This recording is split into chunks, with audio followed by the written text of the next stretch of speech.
going into your second season playing at Tennessee, playing the SEC, what do you feel like you took from last year that you feel like will help you be prepared going into this season?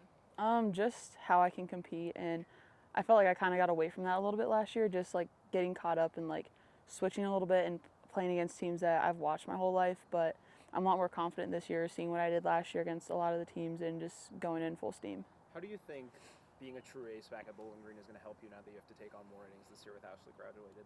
I'm kind of used to a lot of the innings and being a workhorse, so I feel like it's going to be different just with the level of competition and bringing that every day. But I feel like everything that we've done in the fall and over the summer, I'm ready for it. Go ahead. Do you feel any difference pitching when there's a different catcher behind the plate? Not really. You can feel like a little bit of the different energy, but I will say like our catchers, they ask us a lot like what we need specifically.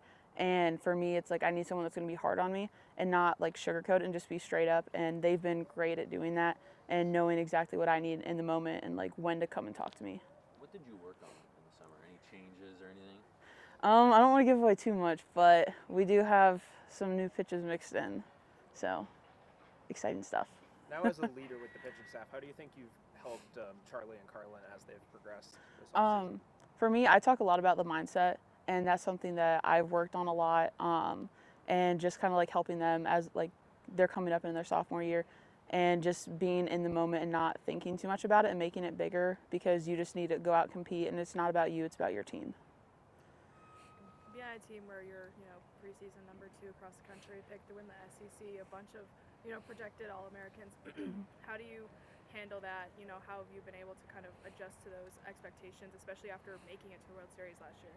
We don't really focus on those. We just kind of stay within ourselves and just keep talking about what we want to accomplish, not what people expect of us, and just set our standards and stick to our goals and what we want out of it. How does the experience of going to the College World Series kind of help you be more prepared for games and not let the moment get too big?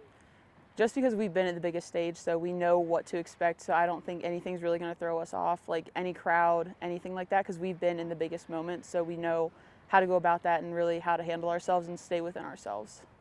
You guys might have one of the better defenses across the country, with the depth you have in the infield just as a pitcher, seeing the players around you and how many options you guys have, just how would you describe the infield you guys have and the options you guys can put out there?